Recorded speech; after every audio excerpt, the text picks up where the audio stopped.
The transport shuttle times Meridian's edge times hummed through the void between star systems, carrying its cargo of military cadets toward what would become the most infamous training exercise in Galactic Coalition history. Among the mixed species aboard, one figure sat apart from the others, not by choice, but by the invisible barrier that seemed to surround all humans in mixed company. Cadet Sarah Chen pressed her face against the viewport, watching the swirling nebula that marked the boundary of the HFY system. At 19 standard years old, she was younger than most of her fellow cadets, having accelerated through the preliminary programs with a combination of raw talent and stubborn determination that had caught the attention of her instructors. What they hadn't mentioned in her files was the quiet intensity that burned behind her dark eyes, or the way she moved with the controlled grace of someone who had learned early that the universe rarely gave second chances. The other cadets gave her a wide berth. 3 Zilani with their crystalline skin that chimed softly when they moved. 2 massive Krugan whose rocky hides bore the ritual scars of their homeworld's coming-of-age ceremonies. A pair of Vorthak twins whose tentacled faces showed emotion through patterns of bioluminescent flashes. Even a young Etherian, whose gaseous form shimmered in its containment suit like captured starlight. They whispered among themselves in languages Sarah didn't recognize, though the universal translators rendered their words into crisp galactic standard. She caught fragments discussions about human fragility, about the foolishness of including Earth's representatives in elite training programs, about how quickly the soft meat would break under real pressure. Sarah had heard it all before. Humanity was still the new species on the galactic stage, barely 2 centuries since first contact. They were seen as weak, short-lived, and lacking the specialized evolutionary advantages that made other species formidable. The Krugan had their incredible strength and nearly impenetrable hides. The Zilani could process information at speeds that made computers seem sluggish. The Vorthak were master manipulators whose multiple limbs could perform dozens of complex tasks simultaneously. The Etherians could phase through solid matter and were practically immortal. And humans? Humans were just human. No natural weapons, no special abilities, no obvious advantages. Average strength, average speed, average lifespans. It was no wonder the other species looked down on them. The shuttle's intercom crackled to life, drawing everyone's attention to the front of the passenger compartment. Attention, cadets. We are now entering the HFY system. Your final training exercise will take place on HFY Prime, a world that has been specifically chosen for its challenging environment and diverse ecosystem. You will be divided into 2 groups, hunters and prey. The objective is simple: survive, evade, or eliminate. A chill ran through the compartment. Everyone knew about the HFY exercises. They were legendary throughout the Coalition military academies, with a casualty rate that kept the medical corps on permanent standby. It was supposed to be the ultimate test of tactical thinking, survival skills, and combat prowess. The hunting party will consist of 10 volunteer cadets, the announcement continued. They will be given advanced tracking equipment, weapons, and a 12-hour head start to establish their positions. The remaining cadets will be released into the wilderness and must either evade capture for 72 hours or eliminate the hunting party entirely. Sarah's stomach tightened. She had studied the statistics. In the past 50 years of HFY exercises, only 3 groups of prey had managed to turn the tables on their hunters. 2 of those had been majority Krugan teams whose brute strength had overwhelmed the hunting parties through sheer attrition. The third had been a Zilani-led group that had outcalculated their pursuers through superior tactical analysis. All volunteers for the hunting party, please signal now. Hands, claws, tentacles, and various other appendages shot up around the compartment. Sarah counted them quickly, more than 20 volunteers for only 10 positions. The Krugan were eager for the chance to prove their dominance. The Vorthak twins probably saw it as an opportunity to demonstrate their coordination and teamwork. The Etherian's gaseous form pulsed with what might have been excitement. Sarah kept her hands in her lap. The selection process was swift and brutal. The shuttle's AI analyzed each volunteer's academy records, physical capabilities, and psychological profiles before making its choices. When the results appeared on the main display, Sarah wasn't surprised to see her name absent from the hunting party. Humans rarely made the cut for predator roles. The 10 chosen hunters were an impressive collection of the galaxy's apex species. 3 Krugen, including one whose ritual scars indicated he was from a warrior clan bloodline that stretched back millennia. 2 Vorthak, not the twins, but a pair who had trained together since childhood and moved with an almost telepathic synchronization. 3 Zelani, whose combined processing power could hack most computer systems in real time. A Therian scout whose phasing abilities made them nearly impossible to track or trap. And finally, a massive Saurian whose reptilian heritage had blessed him with natural armor and regenerative capabilities that bordered on the miraculous. Looking at the roster, Sarah understood why human cadets had never successfully completed a Kethvar exercise as prey. This wasn't just a training mission, it was a culling. The hunters were meant to eliminate the weak, to separate the true warriors from the pretenders. As the shuttle began its descent toward Kethvar Prime, Sarah closed her eyes and tried to center herself. She thought about her grandmother, who had survived the Sino-Japanese resource wars of the early 22nd century by learning to be invisible, to strike without warning, and to use her enemies' strengths against them. She thought about her father, who had earned his place in the Coalition Navy by outthinking opponents who outgunned him by orders of magnitude. Most of all, she thought about the conversation she'd had with her survival instructor just before leaving Earth. Commander Rodriguez had pulled her aside after the final combat simulation, his weathered face serious in a way that had made her stomach clench with anxiety. "Chen," he had said, "you're about to enter a universe that doesn't respect what humans can do because they don't understand what humans are. They see our limitations but miss our advantages. They focus on what we can't do instead of what we can." "What can we do, sir?" she had asked. Rodriguez had smiled then, a predator's grin that transformed his entire face. "We adapt, Cadet. We adapt better and faster than any species in known space. We take what works and we make it better. We learn from every mistake and we never make the same error twice. And when everything goes wrong, when the odds are impossible and the situation is hopeless." He had leaned closer, his voice dropping to barely above a whisper. "That's when we become dangerous." The shuttle touched down on Kethvar Prime with a gentle thump that belied the violence about to unfold. Through the viewports, Sarah could see a world of red stone canyons and twisted metal trees, where violet storms crackled on the horizon, and 3 moons hung in a sky the color of old blood. It was beautiful in its alien hostility. A place where only the strong survived. The hunters disembarked first. Their equipment, including advanced camouflage systems, energy weapons, and tracking devices that could follow a target's biosignature across continents.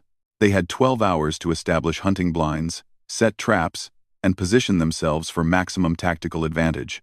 The prey, Sarah, and 15 others were given basic survival gear and a single piece of advice: run fast, hide well, and try not to die. As Sarah checked her equipment pack, she noted the standard items: water purification tablets, emergency rations for 3 days, a basic shelter tarp, a small multi-tool, and a single flare for emergency extraction. No weapons, no advanced technology, no communication devices. But hidden in the secret compartment of her belt, a modification that wasn't regulation but wasn't explicitly forbidden, Sarah carried something her instructors didn't know about, something her grandmother had given her before she left Earth. A small piece of sharpened metal that had once been part of a crashed alien scout ship, forged by human hands into something that the most advanced sensors would read as simple ferrous debris. The exercise officially began at sunset on Kethvar Prime, when the red sky darkened to purple and the first of the 3 moons began to rise. Sarah and her fellow prey were released at the edge of the scarred wastes. A region of broken stone and hidden caves that stretched for hundreds of kilometers in every direction. Most of the other cadets immediately scattered, each choosing their own direction and hoping to find hiding spots that would keep them safe until extraction. Sarah watched them go with something approaching pity. They were thinking like prey, acting on instinct and fear. Sarah had different plans. She didn't run. Instead, she found a tall spire of red stone and began to climb, using techniques her grandmother had taught her for scaling urban ruins during the resource wars. The stone was rough and provided good handholds, but she moved carefully, testing each grip before trusting her weight to it. From the top of the spire, Sarah had a commanding view of the landscape below. She could see the scattered lights of her fellow cadets as they stumbled through the darkness, making enough noise to wake the dead. She could see the patrol patterns of the hunters as they began their systematic sweep of the area, and she began to plan. The hunters were good, she had to give them credit for that. Their movements were coordinated, their tactics sound. They had divided the search area into sectors and were methodically clearing each one. The Krugen took point positions, using their strength to move quickly through difficult terrain. The Vorthak provided coordination and communication, their multiple limbs allowing them to operate equipment while maintaining visual contact with their teammates. The Zelani processed sensor data and calculated optimal search patterns. The Etherian scout phased through solid rock to check cave systems and underground passages. It was a textbook predator formation, designed to flush out prey and drive them toward kill zones, where superior firepower would end the chase quickly and efficiently. There was just one problem with their strategy: they were hunting humans the same way they would hunt any other species. They expected their prey to behave predictably, to follow patterns based on fear and desperation. Sarah had no intention of behaving predictably. She waited until the hunters had moved past her position, tracking the heat signatures of fleeing cadets deeper into the wastes. Then she descended from her perch and began to follow them. The first to die was the Etherian scout. Sarah tracked him to a cave system where he was phasing through walls to check for hidden prey. She waited until he materialized to examine some equipment left behind by a fleeing cadet, then struck from behind with her grandmother's blade. The sharpened metal slid between the joints of his containment suit like it had been designed for the task. The Etherian's gaseous form began to dissipate immediately, and Sarah was already moving before the death rattle could escape his failing vocal apparatus. She took his phase shift generator and his communication equipment before melting back into the shadows. The hunters wouldn't realize they'd lost their scout until he failed to check in at the next scheduled contact. By then, Sarah would be ready for the second kill. The hunting party's formation began to show cracks after they found the Etherian's empty containment suit. The discovery of their scout's remains sent ripples of confusion through their ranks. The Krugen wanted to charge ahead and confront whatever had killed their teammate. The Vorthak argued for consolidating their forces and establishing a defensive perimeter. The Zelani ran endless calculations, trying to determine what kind of predator could have eliminated an Etherian without triggering any of their sensors. None of them considered that their prey might have become the hunter. Sarah used their confusion to her advantage. She had studied each species' psychology during her academy training, learning their strengths and weaknesses, their cultural blind spots, and instinctive reactions. The Krugen respected strength above all else, but could be goaded into making mistakes when their honor was questioned. The Vorthak were logical, but became paralyzed when faced with insufficient data. The Zelani could process information at incredible speeds but had trouble adapting when their calculations proved incorrect. And Sarah had something none of them possessed: centuries of human military doctrine that had been refined through countless wars against overwhelming odds. She knew how to be patient, how to strike from unexpected angles, and how to use an enemy's strengths against them. The second kill came 6 hours after the first, when the hunting party had split into smaller groups to cover more ground. Sarah stalked a pair of Krugen who were sweeping through a narrow canyon, their massive forms casting long shadows in the moonlight. She used the phase shift generator to materialize directly above them, dropping from an overhang with her blade leading. The first Krugen died before he knew he was under attack, the alien metal punching through even his reinforced hide. The second had time to roar a warning before Sarah's improvised garrote fashioned from salvaged communication cables silenced him permanently. 2 down, 8 to go. The hunting party's discipline began to fracture as dawn approached on Kethvar Prime. They had lost 2 members to an unknown threat. Their prey had vanished without a trace, and their carefully planned exercise had turned into a nightmare hunt where they weren't sure who was stalking whom. Sarah watched their deteriorating formation from concealment, already planning her next move. She had weapons now taken from her victims and a growing understanding of how her enemies thought and moved. The hunters had made a crucial mistake. They had assumed that superior firepower and advanced technology would guarantee victory against weaker opponents. It was the same error that countless military forces throughout human history had made when facing smaller, more adaptable enemies. Sarah's grandmother would have recognized the pattern. Urban guerrillas using improvised weapons and intimate knowledge of local terrain to defeat heavily armed occupation forces. Resistance fighters turning an enemy's advantages into liabilities through patience, cunning, and an absolute refusal to fight by the established rules. As the sun rose over the red stone landscape of HFY Prime, Sarah began to hunt in earnest. She had 8 more skulls to claim, and 72 hours felt like more than enough time to collect them all. The third kill came at midday, when the twin sons of HFY Prime beat down mercilessly on the red stone canyons, and the surviving hunters had taken shelter in the shade of an ancient rock formation. Sarah had been tracking them for hours, moving like a ghost through terrain that should have been impossible to navigate without detection. The Saurian was the largest of the remaining hunters, his reptilian heritage making him naturally adapted to the harsh desert environment. His scales could regulate temperature, his enhanced metabolism could go days without water, and his regenerative abilities meant that minor injuries healed in minutes rather than hours. By every logical measure, he should have been the most dangerous of her remaining targets. He was also the most predictable. Sarah had observed his pattern over the morning hunt. Every 37 minutes, he would seek shade and enter a brief meditation cycle that allowed his metabolism to reset and his enhanced healing to work more efficiently. It was a biological necessity for his species, but it created a window of vulnerability that lasted exactly 90 seconds. She waited until he settled into position beneath an overhanging rock shelf, his massive form going still as his meditation began. Then Sarah struck. The phase shift generator allowed her to materialize inside his temporary shelter, her blade finding the one spot where his natural armor was weakest, the soft tissue beneath his jaw, where major blood vessels lay close to the surface. The Saurian's eyes snapped open in the final second, but by then Sarah's impromptu garrote was already tightening around his throat. His claws raked furrows in the stone as he died, and Sarah took a moment to admire the irony. The galaxy's most advanced species, brought down by tactics that human ancestors had perfected when they were still hunting with sharpened sticks. She claimed his energy weapon and his environmental scanner before disappearing back into the maze of canyons. 3 down, 7 to go. The hunting party was in full crisis mode now. Captain Thexvar, the lead Krugan, had called for an emergency regrouping after finding the Saurian's body. The remaining 7 hunters gathered in a defensive circle in an open area where nothing could approach without being seen, their weapons trained outward as they tried to make sense of what was happening. "This is impossible," hissed one of the Zelani, his crystalline face flickering through rapid calculations. The prey animals were given no weapons, no advanced equipment. How is one of them eliminating trained hunters?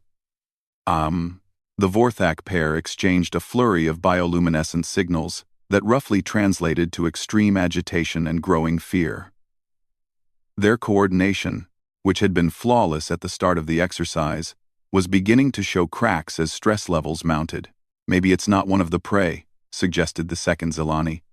"Maybe there's something else on this planet. Some native predator that we weren't warned about." Captain Thexvar growled deep in his throat, a sound that came from somewhere near his core and vibrated through his massive frame. "No.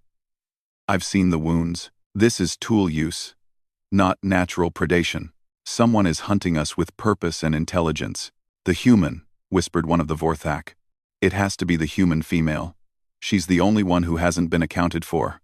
The group fell silent at that suggestion. The idea that a single human cadet could eliminate 3 trained hunters was so absurd that it bordered on the impossible. Humans were weak, fragile, short-lived creatures with no natural advantages. They had been included in coalition military programs more as a diplomatic gesture than because anyone seriously believed they could compete with the galaxy's apex species.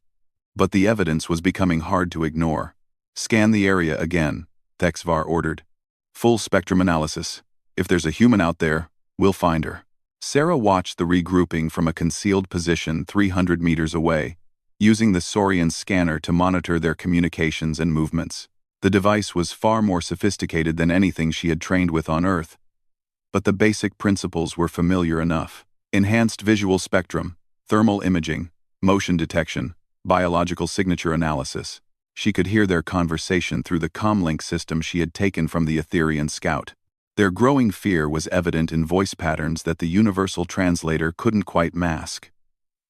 They were beginning to understand that they were no longer the hunters in this equation, but they still didn't understand what they were really facing. Sarah had spent her childhood studying military history, devouring accounts of asymmetric warfare from every period of human development. She knew about the Finnish snipers who had terrorized Soviet forces during the Winter War. She had read about Vietnamese tunnel fighters who had turned superior American firepower into a liability. She understood the psychology of guerrilla warfare, how a weaker force could defeat a stronger one through patience, cunning, and an absolute refusal to fight by conventional rules. Most importantly, she knew that her enemy's greatest weakness wasn't their technology or their tactics. It was their assumption that she would behave like them. The fourth kill required more patience than the previous three. Sarah waited until the hunting party resumed movement, then shadowed them for hours as they searched the canyon system with increasing desperation. She noted their formation changes, their communication patterns, their reaction times when something caught their attention. The opportunity came when they encountered one of the other prey cadets, a young Vorthak who had been hiding in a cave system for most of the exercise. The hunters converged on his position with obvious relief, eager to salvage something from their deteriorating mission, while 6 of them focused on capturing the terrified cadet. One of the Zelani remained on overwatch, positioned on high ground to watch for threats. He was isolated, confident in his superior reaction time and processing speed, certain that his crystalline physiology would detect any approaching danger. He never saw Sarah coming. She had learned to move differently since taking the phase shift generator, using its capabilities in ways the original owner had never imagined.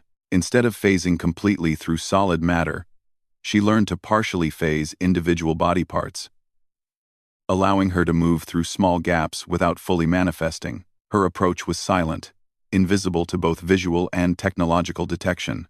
The Zelani's superior processing speed was useless when he had no data to process.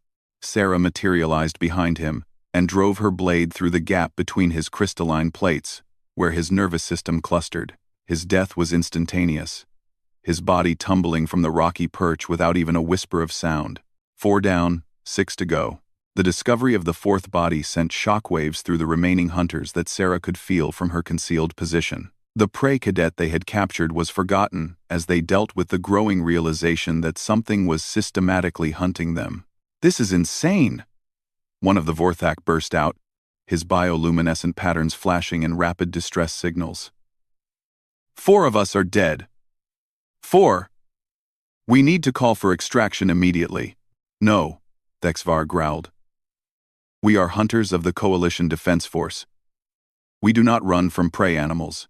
"These aren't prey animals," the second Zelani protested. "This is something else entirely. Something that can kill a Saurian in close combat, eliminate an Etherian without triggering sensors, and take down a Zelani with superior reaction times. We're facing a predator that we don't understand." Sarah smiled grimly from her hiding place. They were starting to get it. The galaxy's apex species were finally beginning to understand that they weren't the most dangerous things in the universe. But understanding and adaptation were 2 different things. The 5th kill demonstrated just how far the hunters had fallen from their initial confidence. They had abandoned their systematic search pattern and huddled together in the middle of an open area, convinced that superior firepower could protect them from an enemy they couldn't see or track. Sarah spent 6 hours preparing for the assault, using the environmental scanner to map underground passages and the phase shift generator to cache weapons and supplies at strategic points. When she finally struck, it was with a level of preparation and tactical thinking that would have impressed her instructors back on Earth. She materialized in the center of their defensive circle, used a stolen energy weapon to eliminate one of the Krugen before anyone could react, then phased through solid rock to escape their return fire. 30 seconds later, she repeated the attack from a different angle, this time targeting the remaining Zelani. The hunters' disciplined formation collapsed into chaos as they tried to engage an enemy who could appear and disappear at will, who struck without warning and vanished before they could retaliate. Their advanced weapons and superior physical capabilities meant nothing when they couldn't target their opponent. 5 down, 5 to go. By the 2nd day of the exercise, the psychological warfare was having its intended effect. The surviving hunters were exhausted, demoralized, and jumping at shadows. They had stopped trying to hunt the remaining prey, and were focused entirely on survival. Sarah could have killed them all by now if she had wanted to. The phase shift generator made her virtually untouchable, and she had accumulated enough firepower to outfit a small army. But she was thinking beyond this training exercise, beyond these specific opponents. Word of what was happening on Kethvar Prime would spread throughout the Coalition military. Other species would hear about the human cadet who had turned the galaxy's most prestigious training exercise into a slaughter. They would study her tactics, analyze her methods, and try to develop countermeasures. Sarah wanted to make sure they learned the right lessons. The sixth kill was a lesson in psychological warfare.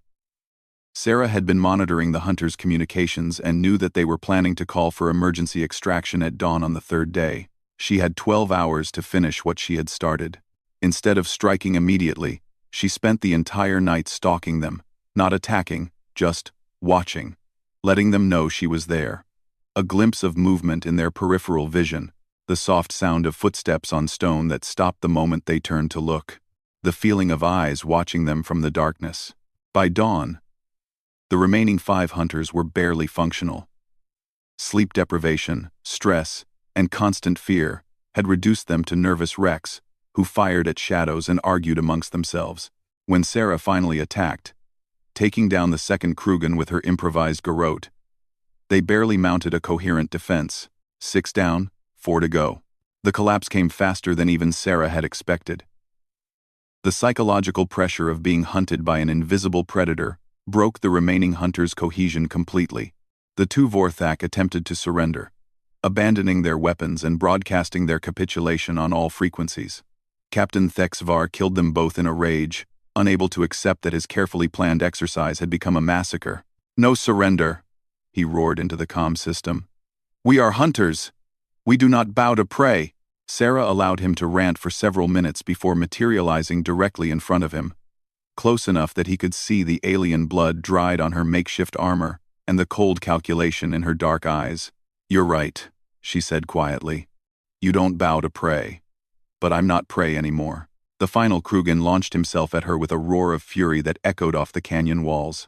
He was massive, powerful, and driven by a warrior's code that demanded death before dishonor. Under normal circumstances, he could have torn Sarah apart with his bare hands. But these weren't normal circumstances. Sarah had been preparing for this moment since the exercise began, learning his patterns and psychological triggers, waiting for the perfect opportunity to demonstrate the full extent of human adaptability. She didn't try to match his strength or speed.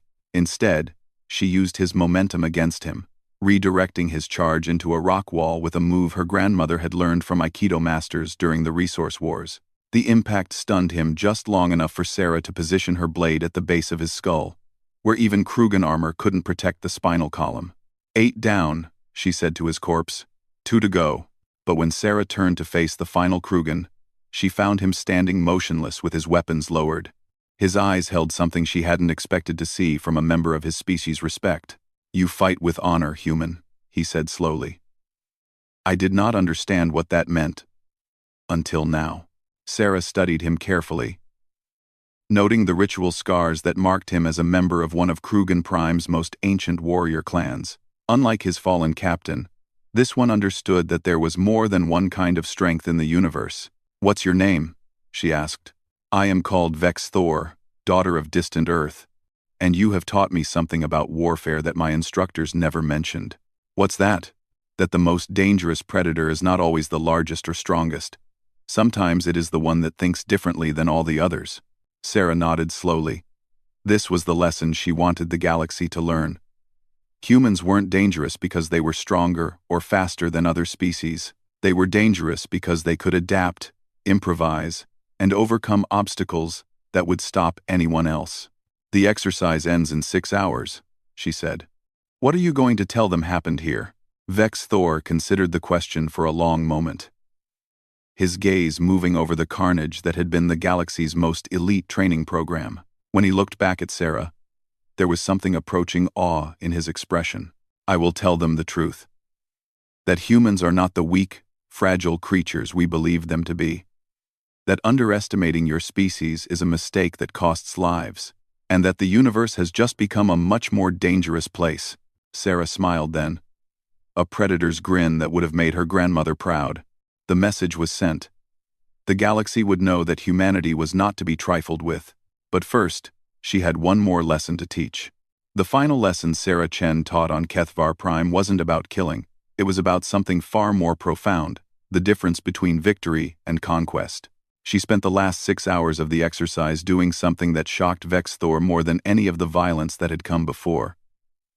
She began gathering the skulls of her fallen enemies, but not as trophies. Instead, she arranged them in a precise pattern that held deep meaning in Krugan warrior culture, a formation that honored the dead and acknowledged their courage even in defeat. "Why do you do this?" Vexthor asked, watching as Sarah carefully positioned each skull according to ancient burial customs that most humans had never heard of. "You have defeated us, utterly. Why show respect to those who hunted you?" Sarah paused in her work, looking up at the massive alien warrior who could have crushed her with a single blow, but chose instead to kneel beside her in the red dust of Kethvar Prime. "Because this was never about proving humans are superior," she said quietly. "It was about proving we're not inferior. There's a difference." She had studied more than military tactics during her academy training. Sarah understood the cultural codes that governed different species, the honor systems that shaped their worldviews, and the psychological frameworks that determined how they processed defeat and victory. Her actions now would determine whether the galaxy saw humanity as worthy allies or dangerous enemies. "In human culture," she continued, "we have a saying, 'It is possible to commit no mistakes and still lose.' That is not a weakness, that is life. Your hunting party made no tactical errors given their understanding of the situation. They just faced something they had never encountered before." Vexthor nodded slowly, beginning to understand. "You fight not to humiliate, but to educate." "Exactly. The galaxy needs to know that humans can be formidable when necessary. But we also need them to understand that we prefer cooperation to conquest." When the extraction shuttles arrived at the designated pickup point, they found a scene that would be discussed in military academies for generations to come. 9 skulls arranged in perfect formation according to Krugan burial rites. Each one cleaned and positioned with meticulous care. Sarah Chen standing at attention beside them, her improvised armor reflecting the light of Kethvar Prime's twin suns, and Vexthor, one of the most decorated cadets in Coalition history, offering her the traditional warrior's salute of his people. The extraction team was led by General Cathara, a veteran Zelani officer whose crystalline features remained impassive even as she processed the implications of what she was seeing. She had overseen hundreds of Kethvar exercises over her long career, had seen the best and brightest of every species tested against impossible odds. She had never seen anything like this. "Report, Cadet Chen," the general said crisply, though her voice carried undertones that the universal translator couldn't quite capture. Sarah straightened to attention, her voice steady despite the exhaustion that threatened to overwhelm her. "General, I regret to inform you that 9 cadets were killed in action during the training exercise. 8 members of the hunting party, and 1 prey cadet who was caught in crossfire." General Cathara's processing nodes flashed in rapid sequence as she analyzed the scene, the arrangement of skulls, the condition of the weapons and equipment, the obvious signs of systematic tactical engagement. Her calculations ran for several seconds before reaching a conclusion that she found difficult to accept. "Are you telling me, Cadet, that you single-handedly eliminated 8 trained hunters?" "Yes, ma'am. With minimal equipment and no advanced weaponry?" "Initially, yes, ma'am. I acquired additional resources during the course of the exercise." A sound escaped from General Cathara that might have been laughter, though her species rarely displayed humor in such direct ways. Acquired resources. An interesting euphemism for battlefield salvage from fallen enemies. She walked slowly around the skull formation, noting the precise positioning and obvious cultural significance. When she reached Vexthor, she paused. "Your assessment, Cadet Vexthor?" The Krugan warrior stood straighter, his voice carrying the formal cadence of official reports. "General, Cadet Chen demonstrated tactical abilities that exceeded all known parameters for her species. Her use of adaptive strategy, psychological warfare, and improvised weapons integration was unprecedented. And your recommendation? Vexthor glanced at Sarah, then back to his superior officer. Immediate advancement to advanced tactical command training, and a complete revision of human capability assessments across all coalition military programs. The general's crystalline features shifted in what might have been surprise. That's quite a recommendation from someone who was meant to be hunting her. Permission to speak freely, ma'am? Granted. General, I have trained alongside the finest warriors from a dozen species. I have faced Saurian gladiators, Etherian assassins, and Vorthak tactical specialists. None of them approach the level of adaptive lethality that Cadet Chen demonstrated here. If all humans possess even a fraction of her capabilities. He paused, choosing his words carefully. The galaxy's strategic balance may need to be reconsidered. General Cathara's processing nodes flickered rapidly as she absorbed the implications. The coalition had admitted Earth primarily as a diplomatic gesture, believing that humanity's lack of obvious evolutionary advantages would limit their military contributions. The idea that they might have misjudged human potential was concerning. Cadet Chen, she said finally, you will accompany me back to Coalition Command for debriefing. This exercise will be classified at the highest levels, while we determine the broader implications. Understood, General. As the extraction teams began collecting equipment and preparing the fallen for transport, Sarah took one last look at the red stone landscape of Kethvar Prime. She had come here as prey, viewed as the weakest member of her group by species that had ruled the galaxy for millennia. She was leaving as something else entirely. The debriefing at Coalition Command lasted for 3 weeks. Sarah found herself facing panels of experts from every member species, all trying to understand how a single human cadet had accomplished something that military theorists had deemed impossible. They studied her tactics, analyzed her weapons, and interviewed her exhaustively about human military doctrine and cultural attitudes toward warfare. What they discovered changed everything. Humans, they learned, were not just adaptive. They were uniquely capable of synthesis. Where other species specialized, humans generalized. Where others perfected single approaches, humans combined multiple disciplines. They took the best ideas from everywhere and made them better through creative application and ruthless pragmatism. More disturbing from the Coalition's perspective was the revelation that Sarah Chen was not exceptional among her species. She was simply the product of a military tradition that stretched back thousands of years, refined through countless conflicts against overwhelming odds. Every human military academy taught the same principles she had demonstrated on Kethvar Prime: adaptation, improvisation, and the use of superior tactics to overcome superior force. The galaxy suddenly realized that they had been thinking about humans all wrong. They weren't weak, they were efficient. They weren't limited, they were focused. They weren't inferior, they were different in ways that made them uniquely dangerous. Within 6 months of the Kethvar incident, as it came to be known, every coalition military program was revised to include human tactical doctrine. Exchange programs were established to allow human instructors to teach at alien academies. And quietly, very quietly, the galaxy's major powers began reassessing their relationship with the strange bipedal species from the little blue world on the galaxy's rim. Sarah herself became something of a legend. The story of the human cadet who turned the hunters into the hunted spread through coalition space like wildfire, growing in the telling until she became a figure of myth and nightmare. Some species began referring to humans as the soft predators, creatures that looked harmless but could kill without warning when threatened. But Sarah understood something that many of the storytellers missed.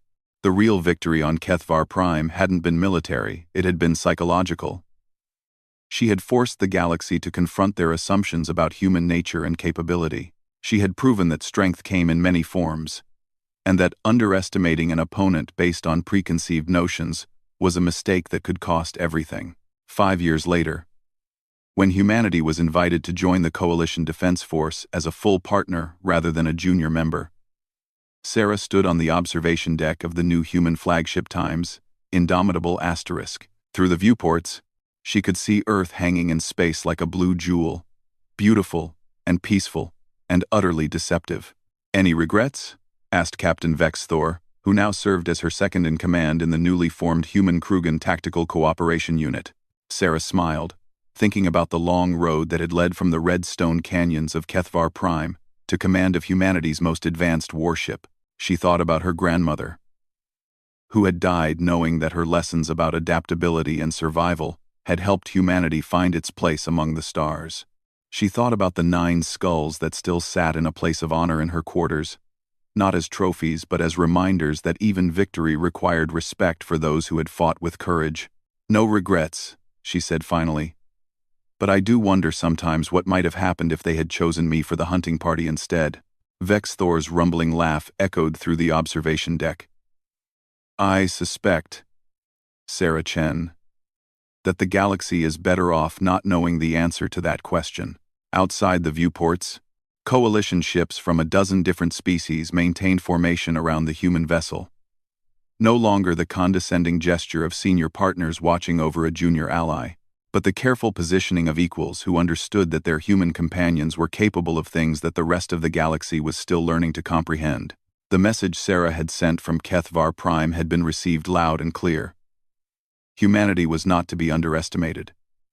But the deeper lesson that true strength came from the ability to adapt, overcome, and still show mercy to defeated enemies was something the galaxy was still struggling to understand. In the end, perhaps that was the most human thing of all. To teach through example rather than lecture, to lead through demonstration rather than domination, and to prove that the most dangerous predator in the universe was not necessarily the one with the sharpest claws or the strongest armor. Sometimes it was simply the one that refused to give up, no matter what the odds.